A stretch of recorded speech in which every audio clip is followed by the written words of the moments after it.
Hey everyone, I am going to show you today's Technique Tuesday. So we had a lot of people request for us to do a technique that focused on how to rehoop your design if it came out of the hoop in the middle of a project. So that is what we are going to work on today. We're going to be using different methods like the camera. We're going to be using two different camera methods. We're going to be using on this machine the projector, so that way if you do have the projector, you know how to properly use it. So I stitched out A1 and then the top part of the S. I'll show you what that looks like. So let's say I step away from the machine and God forbids it pulls out of the hoop, gets caught on something, and makes a huge mess. So I'm going to loosen my hoop and try to simulate that. God, this is really tight. Okay. Oh no, it's out of the hoop. Uh-oh, that's how much I stitched out. This is just one of our demo pieces of fabric. So, what I'm going to do is, usually when you hoop, it leaves an imprint. So that's what I like to use for rehooping it. And then we're going to use the camera to get it as close to home as we can. Gonna scoot this over. So I'm just kind of using my fingers to feel the hoop. Going to stick this in and gently press it down. I would recommend, if you are not comfortable doing this, I've done this a few times, to remove the hoop entirely from the machine and then rehoop this and gently put it back. So now that it's hooped in the general area, I do need to tighten this. So I'm just going to pull on the edges gently. Now what I'm going to do is use the camera. So on my screen, I have two different camera options.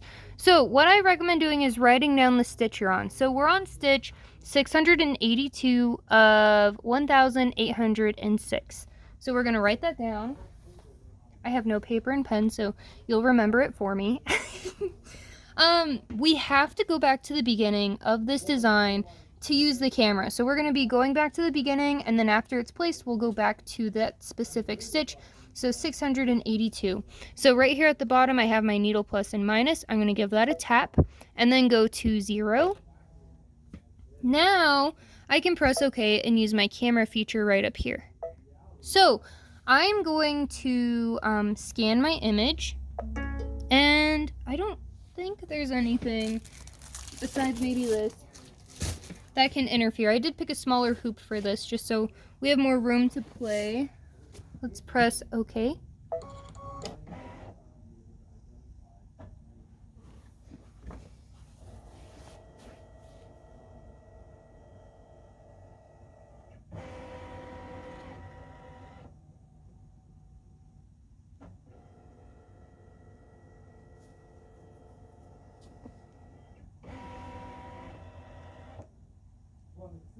Okay, so we can see our image being slightly projected. It's almost like a shadow. Do you see that? So what I'm going to do is press close and go to layout and move. And I'm just going to scoot this over until I can't see that purple anymore. If I see any purple, that means it's not overlapping the correct way. So I can still see a little bit of purple on the bottom. I think I might need to do a slight rotation. That might look perfect, but I'm still going to go to rotate. And I think that was it. Just one. I guess I'm particular. So if I were to go back with my needle plus and minus, let me zoom back out so you can see. Needle plus and minus, I'm going to go to 686. I think that's where I was.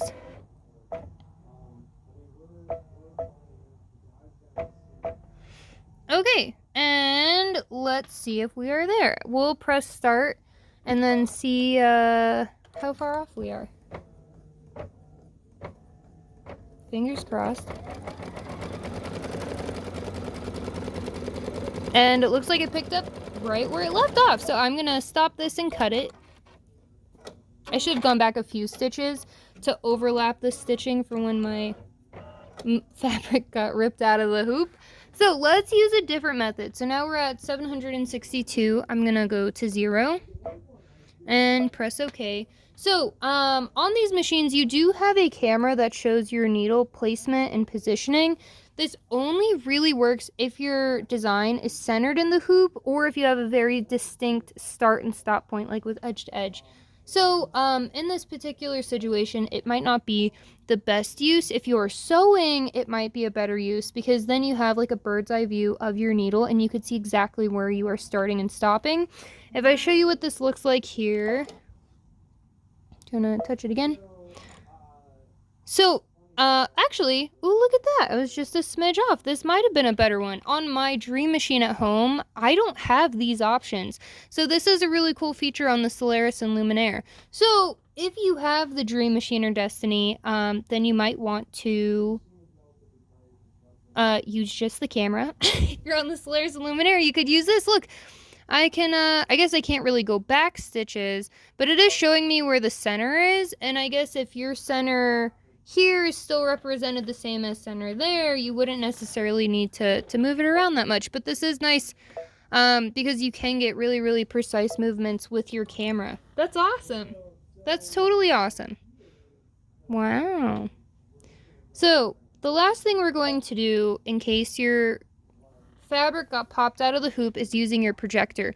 So in the Solaris and Luminaire, we have this option right here, which is like, I'll zoom in really close. It's like a little cone, and it's right above layout, right here. Sorry if my hands look a little grubby. I was painting today. Gonna touch my projector again. So whenever you're using your projector on your machine, you're going to be looking here where it's being projected, but you're going to be navigating here, so we can drag it up, we can drag it down, and when we're engaging with the box, it's blue. When we're not engaging with the box, it is red. So I can take a look at my fabric as I maneuver this, and on the screen I have these arrows that I can use to get really precise placement. So I think we did a pretty okay job placing it before. We might need to scoot it up a smidge because this stitching here is supposed to be in the middle. Yeah, I think we did a pretty good job. I should have started a little further back to connect that, but I think we're set. And the projector is going to be a much easier way to get placement because you can literally see where those stitches are going to be resting. Even if I took this off and rehooped it, the projector is going to be probably the easiest way to get it perfectly centered again. Also, it does help if you get your project ripped out of the hoop if you use a slightly larger hoop when you rehoop it, so then you have more room to move the material around. I've personally found that to be a lot easier rather than trying to put it back into the same hoop. So for example, this design is relatively small. It is 0.89 inches by 4.74 inches.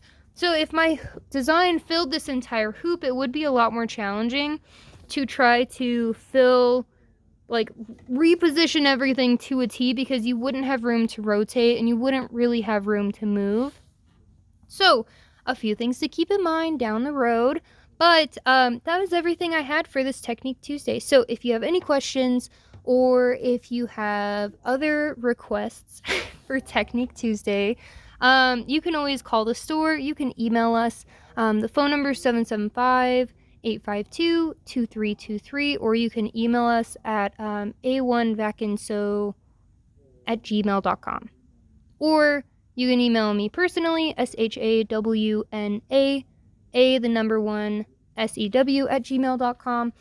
We're pretty responsive. So I hope you found this informational and were able to take something away from it. I will see you all next week.